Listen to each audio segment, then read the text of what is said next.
कहानी शुरू होती है ब्लैक सी के बीच बने एक टापू से। वहाँ कुछ लोग रहते थे। लोगों के पास बहुत सीमित मात्रा में संसाधन थे क्योंकि वो जगह मेन लैंड से थोड़ी दूर थी। यूं तो टापू पर बहुत से जंगली जानवर थे जैसे भालू, भेड़िए और भी बहुत से जानवर, लेकिन इंसानों को इनसे इतना ज्यादा खतरा नहीं था जितना ओची से था। ओची एक जंगली जानवर था जो टापू की पहाड़ियों पर बने गहरे जंगल में रहता था। इंसान और इस जीव की कभी नहीं बनी, दोनों सदियों से लड़ते हुए आ रहे हैं। हालांकि ओची उतने भी जंगली नहीं थे जितना इंसान उन्हें समझता है। उनकी अलग भावनाएं, अलग प्रवृत्ति है जिन्हें इंसान कभी समझ नहीं पाया और इसी वजह से दोनों लड़ते रहते। मैक्सिम नाम का एक आदमी टापू पर एक शिकारी ग्रुप चलाता है। ग्रुप में 15-16 साल के ही बच्चे थे और ये वो बच्चे थे जिनके परिवार ने ओची की वजह से किसी न किसी तरह का नुकसान झेला था। मैक्सिम की एक 16 साल की बेटी भी थी जिसका नाम यूरी था। यूरी भी बचपन से ही ओची की कहानियां सुनकर बड़ी हुई थी और वक्त आने पर मैक्सिम ने एक रात उसे भी बाकी बच्चों के साथ ओची के शिकार पर ले गया।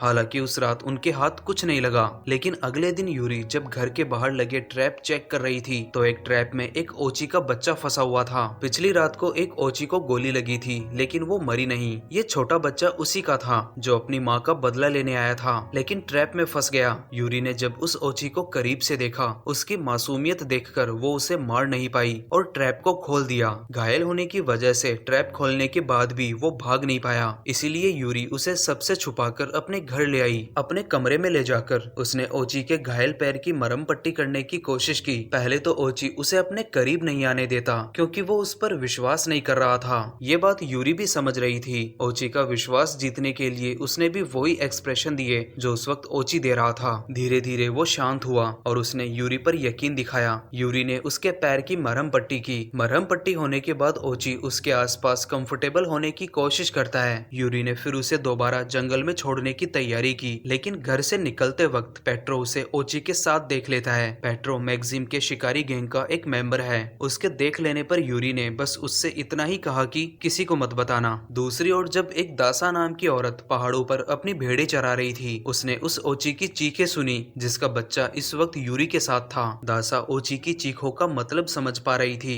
अगली सुबह तक मैक्सिम को भी पता चल चुका था कि यूरी अकेली जंगल में गई है क्योंकि जाने से पहले उसने नोट छोड़ा था। मैक्सिम को उसके कमरे में ओची का खून और फर मिला। अपने शिकारी गैंग में जोश भरने के लिए उसने सभी से झूठ कहा कि यूरी को ओची ने किडनैप कर लिया है, हमें उसे बचाना होगा। पूरी शिकारी गैंग अपनी पूरी तैयारी के साथ यूरी को ढूंढने निकल पड़ी। पेट्रो को सच्चाई मालूम थी लेकिन उसने किसी को नहीं बताई। घर से निकलने के बाद यूरी ज्यादा खुश थी। उसे अपने पापा का ओची शिकारी होने का रवैया कभी पसंद नहीं था और शायद न उसकी माँ को, इसीलिए वो उन्हें छोड़कर चली गई थी। चलते चलते यूरी और ओची को भूख लगी। यूरी ओची को अपने बैग में डाल एक सुपरमार्केट के अंदर चली गई खाना लेने, लेकिन गलती से वहाँ मौजूद लोगों ने ओची को देख लिया। पूरे सुपरमार्केट में हंगामा मच गया। स्टाफ गन लेकर उसे मारने पहुंचे। गन देखकर ओची भी थोड़ा पैनिक हो गया। यूरी ने उसे शांत कराने की कोशिश की लेकिन डर के मारे ओची ने उसके हाथ पर काट लिया। बावजूद इसके यूरी ने उसे जैसे तैसे सुपरमार्केट से बाहर निकाला और वहाँ से भाग गए। यूरी के जिस जगह ओची ने काटा था, शाम तक वहाँ एक तरह का इन्फेक्शन हो गया।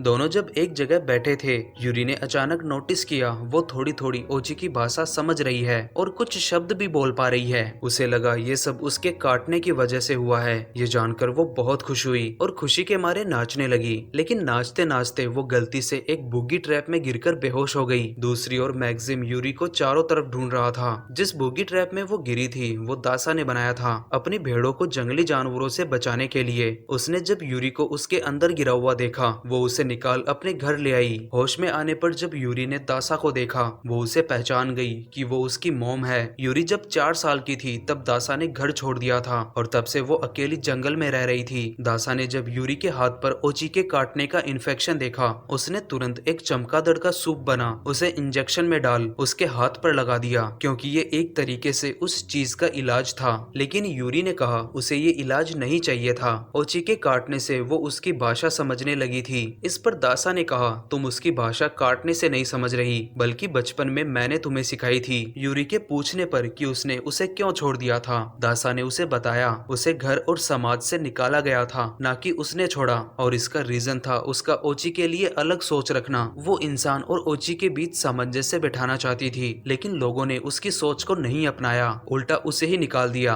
पेट्रो को पता चल चुका था कि यूरी कहाँ है। उसने तुरंत ये खबर मैगजिम को दे दी। अगली सुबह यूरी ने रोशनी में दासा का घर देखा। उसने ओची जानवर पर पूरी रिसर्च कर रखी है। उनके बारे में बारीक से बारीक डिटेल दासा को मालूम थी। दासा ने यूरी को बताया कि ओची आपस में शब्दों के जरिए बात नहीं करते, बल्कि संगीत और सुर काम में लेते हैं। यूरी जिस ओची के साथ घूम रही थी वो अभी भी यूरी का उसी ट्रैप के पास इंतजार कर रहा था जहाँ वो गिरी थी। उसने दासा के घर में एक नक्शा देखा जो उस जगह का था जहाँ ओची मूल रूप से रहते हैं। यूरी ने नक्शा देखकर कहा कि मैं मेरे ओची दोस्त को वहाँ उसके घर तक छोड़ने जाऊंगी। इस पर दासा ने कहा कि तो तुम जिंदा नहीं लौटोगी। इंसान और ओची कभी दोस्त नहीं हो सकते और उन्हें होना भी नहीं चाहिए, वरना वो अपनी मूल प्रवृत्ति खो देंगे, जैसे अभी बाकी के जानवर खोने लगे हैं जब से वो इंसानों के साथ घूमने लगे हैं। दासा को यूरी के ओची दोस्त के बारे में पता चलने पर उसने उससे कहा कि वो ओची जहाँ है उसे वहीं रहने दो। अगर तुम उसे छोड़ने भी गई तब भी उसका परिवार उस ओची को नहीं अपनाएगा, क्योंकि उसके अंदर इंसान की गंध रह जाएगी जो उन्हें बिल्कुल नहीं पसंद। दासा की इन बातों का यूरी को बहुत बुरा लगा और वो गुस्से में उसके घर से निकल गई दोबारा अपने सफर के लिए। लेकिन पहले उसे ओची के पास जाना था। यूरी के निकलने के थोड़ी ही देर बाद वहाँ मैगजिम पहुँच गया अपने ग्रुप के साथ। सालों बाद दासा को अपने सामने देखकर वो थोड़ा इमोशनल हो गया, लेकिन दूसरी ओर उसे देखकर दासा की ट्रेजिक मेमोरी एक्टिव हो गई, क्योंकि मैगजिम ने दासा का हाथ काट दिया था। जब दोनों साथ रहते थे तब एक बार दासा को भी ओची ने हाथ पर काटा था। मैगजिम ने उसका इलाज करने के बजाय या उसकी बात सुनने के बजाय गुस्से में उसका हाथ काट दिया, क्योंकि दासा को ओची जानवर से लगाव था। मैगजिम ने दासा से यूरी के बारे में पूछा तो उसने बताया कि वो तो जा चुकी है। उसकी ये बात सुनकर मैगजिम को गुस्सा आ गया कि उसने यूरी को क्यों नहीं रोका, और बाद में दोनों में इस बात पर हाथापाई हुई। दूसरी ओर ग्रुप के दूसरे बच्चे दासा के घर की छानबीन करते हैं। उन्हें वो नक्शा मिल गया जिस पर ओची के मूल घर का पता था। वो नक्शा लाकर वो लोग मैगजिम को दे देते हैं। नक्शा देखकर वो बहुत खुश हुआ। ओची के शिकार के लिए उन्हें अब ढूंढना नहीं पड़ेगा और उसे यकीन था यूरी भी उसी तरफ गई होगी। वो भी निकल पड़ा। यूरी ओची को उसी की आवाज में पुकारते हुए उस तक पहुंच गई। दोनों ने मिलकर फिर से अपना सफर शुरू किया, इस बार ओची के मूल घर की तरफ। बातें करते करते दोनों की दोस्ती और एक दूसरे पर विश्वास बढ़ने लगा। दासा को अपनी बेटी की फिक्र थी और मैगजिम पर उसे बिल्कुल भी भरोसा नहीं था। बहुत सोचने के बाद वो भी उनके पीछे निकल पड़ी। यूरी और ओची एक लंबे सफर के बाद खतरनाक पहाड़ियों और नदियों को पार करके आखिरकार उस पहाड़ी के पास पहुंच गए जहां ओची का घर था। वो जगह वाकई बहुत खूबसूरत थी, लेकिन एक इंसान को वहां देख बाकी ओचीज ने अपनी गुफाओं के दरवाजे बंद कर लिए, जैसे उन्हें ना तो यूरी का यहाँ आना पसंद आया और ना उस इंसान के साथ उस ओची का होना। उसी वक्त नक्शे का पीछा करते करते मैगजिम और उसका ग्रुप भी वहां पहुंच गया। मैगजिम और यूरी का आमना सामना हुआ। मैगजिम ने उससे कहा कि मैं तुम्हें यहाँ लेने आया हूँ, हमारे साथ चलो। उसकी बातें सुनकर यूरी ने कोई जवाब नहीं दिया, बस चुपचाप पलटकर पहाड़ पर बनी एक बड़ी गुफा में चली गई। यूरी की इस खामोशी ने मैगजिम को बहुत सारे सवालों के जवाब दे दिए थे। उसने अपने ग्रुप को वहीं छोड़ अकेला यूरी के पीछे गुफा में चला गया। यूरी का पीछा करते करते अचानक उसका पैर फिसला और वो गुफा में पड़े पेड़ के तनों में फंस गया। उसके चिल्लाने की आवाज यूरी ने सुनी और वो उसे बचाने पहुंची। यूरी को मालूम था ये यहाँ तक क्यों आया है। मैगजिम का मकसद यूरी को बचाना नहीं बल्कि ओची तक पहुंचकर उन्हें मारना था। यूरी ने उसे निकालने से पहले रिक्वेस्ट करी कि सिर्फ एक बार मुझ पर और ओचीज पर भरोसा करके देखो। मैगजिम ने उस वक्त यूरी और ओची की बॉन्डिंग देखी, वो कमाल की थी। ओची ने भी उस वक्त मैगजिम के पास जाकर उसे छूकर उस पर विश्वास जताया। उस वक्त मैगजिम का हृदय परिवर्तन हो गया।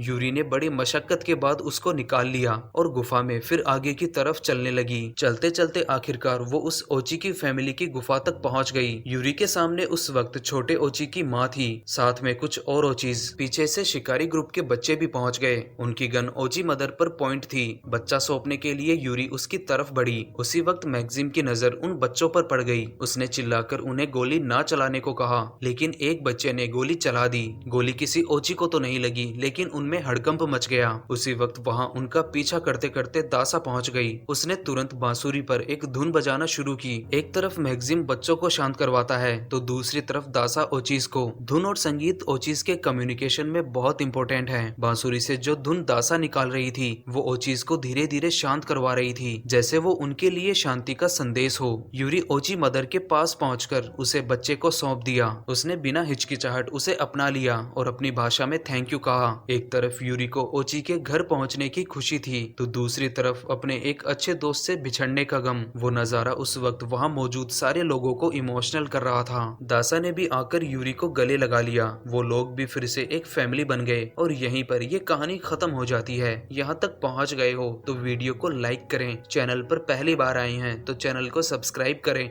और बेल आइकन को भी जरूर प्रेस करें। तो मिलते हैं अगले वीडियो में एक नई कहानी के साथ।